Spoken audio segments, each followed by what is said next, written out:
Hi, this is the conceptual creative creative concepts review.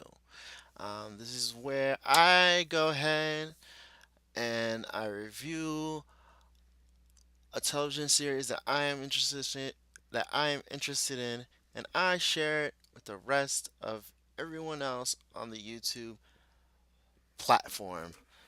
And today I am reviewing both Legend of Korra 1 and 2. I didn't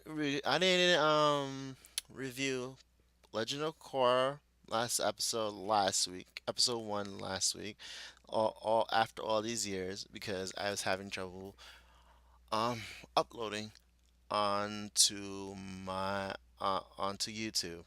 And it's kind of poor in my area, and it's hard for me to find good connection. So I'm gonna stick it out and try my best to facilitate for everyone. Facilitate. Well, whew, Legend of Korra one episode. The first episode was amazing. This is what I'm gonna do every time. I take notes when I watch television shows, so I took a whole bunch of notes, and after I discuss after I discuss the episode, at the end of the video, I'm gonna put up my favorite parts, images of my favorite parts of the show. And if you have not seen either episode one or episode two, I'm sorry. It's gonna be this video is gonna be full of spoilers. I'm really sorry. That's the only way I can review it is by including spoilers. um, if you did not, as you know, this week is Comic Con, New York Comic Con. Unfortunately, I was not able to go. Maybe next year I will go. Unfortunately, Legend of Korra, this will be the last one. Though I won't see them next year. But there's a video on YouTube. I think I think the person's channel is Awesome. Emergency Awesome. I'll put a link to it. It's with the panel, and they're basically their final goodbyes to the fans. And I believe that Legend of Korra has become an epic saga of its own. Just as in Star Wars has created such an epic. It's such a huge fan base for it. Well, I'm gonna just dive in. We're gonna first talk about episode one after all these years, because it's been after all these years. Um, we basically flash. They basically we don't start off where after the ceremony of Tenzin's daughter becoming a master. We are zoomed in 3 years after that. 3 years after that. Um, what we know and what we realize is that everyone has changed. Everyone is different, and everyone is in a different place, different mode. Um, where does that leave everybody? Living different lives, but it's cool. All the young characters have been aged up. So Asami, Zuko, Mako. I mean not Zuko. I mean Sorry, I get them as Zuko and Mako mixed up. I mean Asami, Mako, and Bolin. They've been aged up, and so we don't really get a glimpse of Akora yet, but we get a glimpse of them and what they look like. Um, we learn that Mako is not a detective no more. He is a bodyguard for a new character, Prince Wu. We're not too familiar with. Prince Wu is pretty much he's related to the Earth Queen that passed, but he's not technically not. He's family, but he's a distant relative. He's next in line for the throne. Sami, we see her aged up. She looks pretty good. She looks fine. She looks more of a businesswoman, running a company. No, I mean a corporation. We also learned that she's upgraded the city's internal structure and train line. Um, so um, we first meet m- um, we first meet Mako, Asami, and Prince Wu.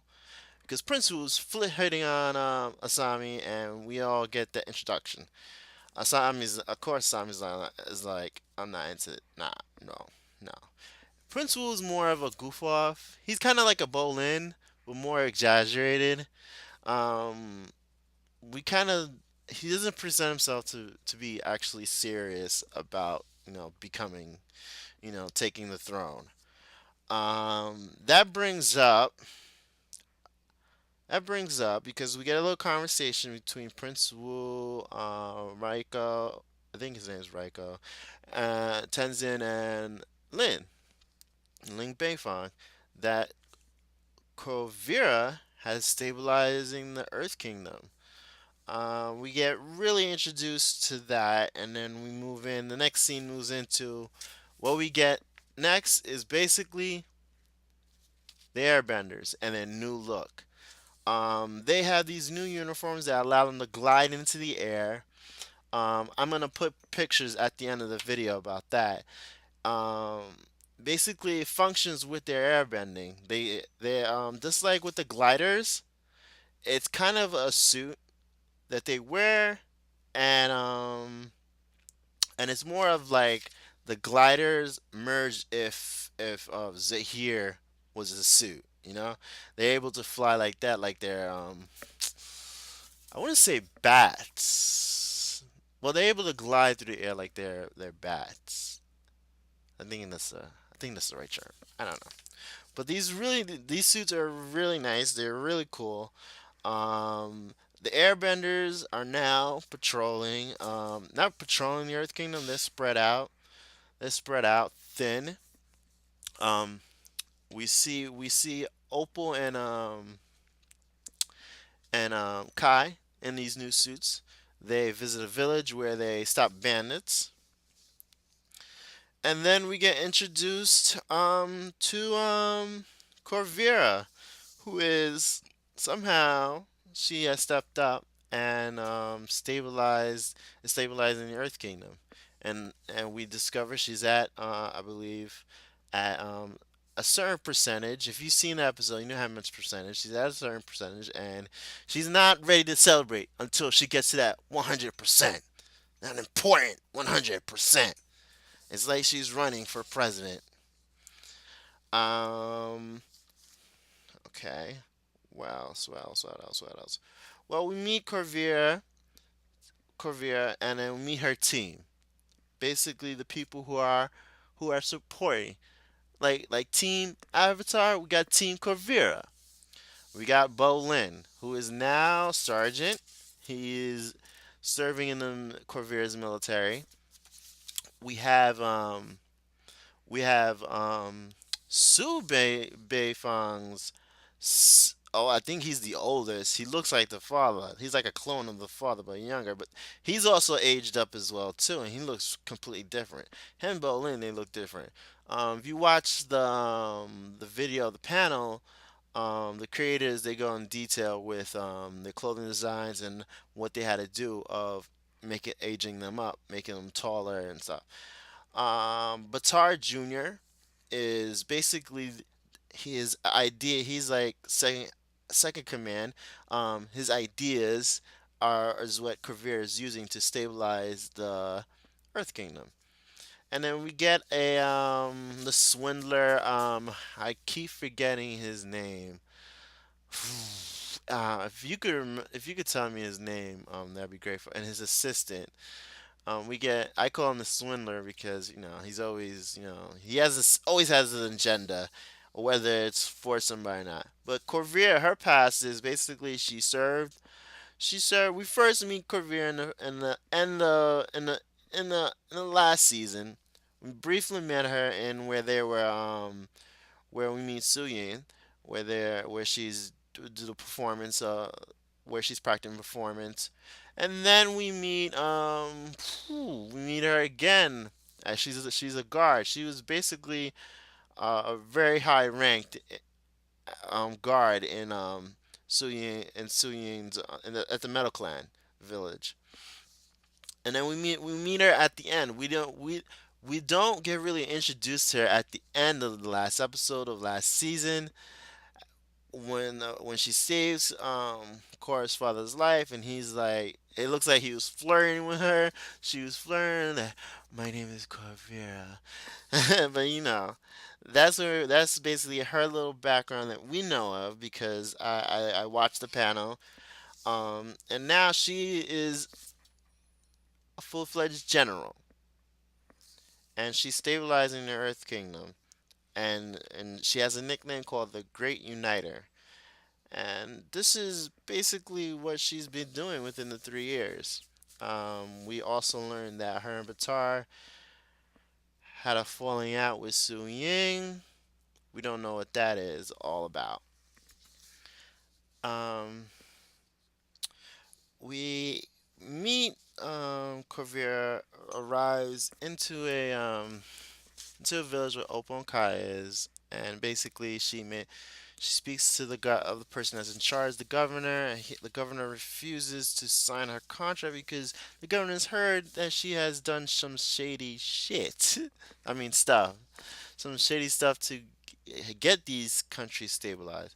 But before that, I'm gonna speak about we get a scene before that of her amazing airbending.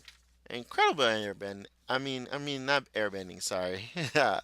Before people start kicking me in the butt.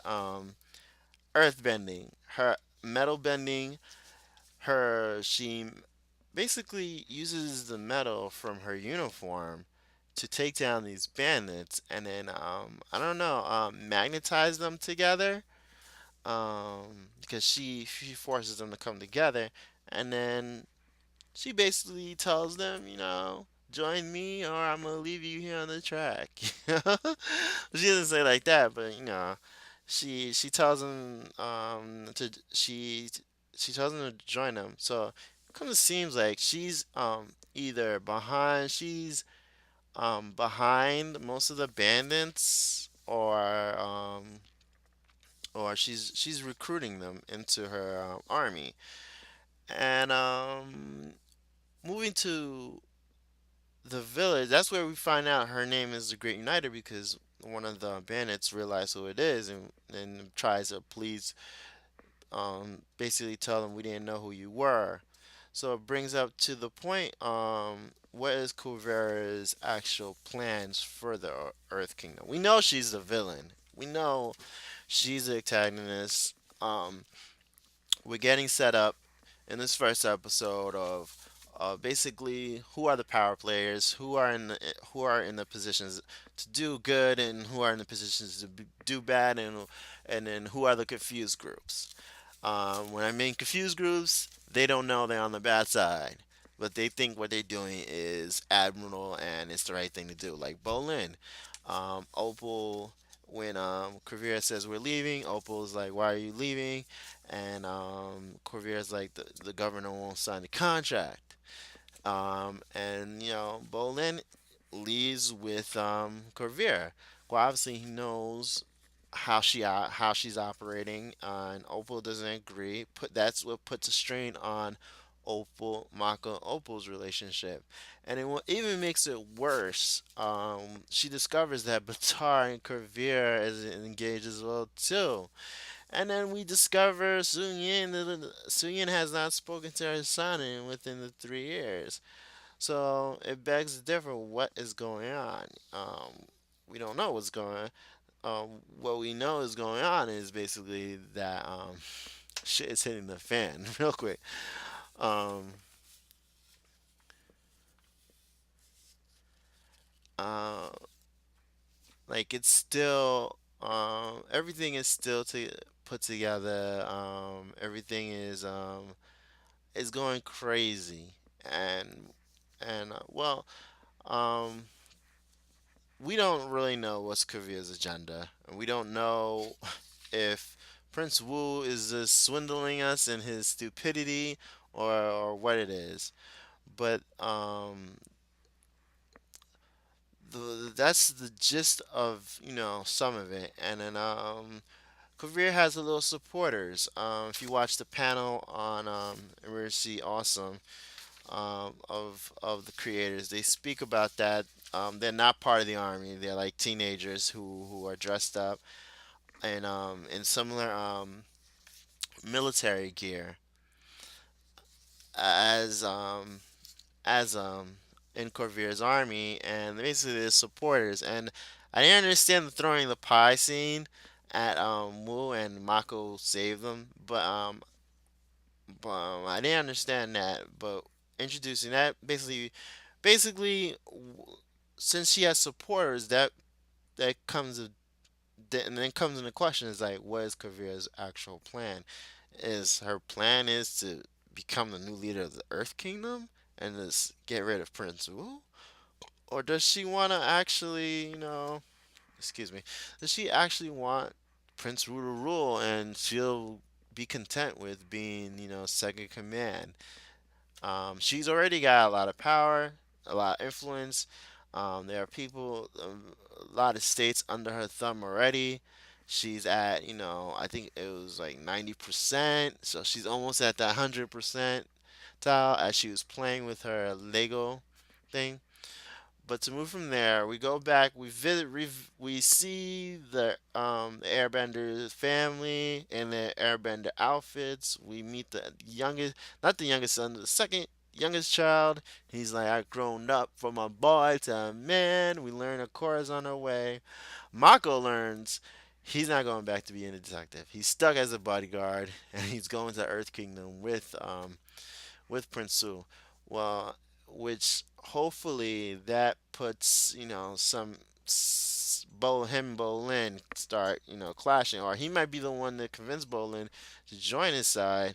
And as we've seen in the trailer, Bolin is attacked by something. I think he is churned. I think Kavira's army turns on him, and they use the robot things to the mechs to attack. But yeah, the mechs have been really different. They look smaller this year, but in the panel discussion, they discussed that they wanted to be small, but they wanted to be human sized, but the artist made them big.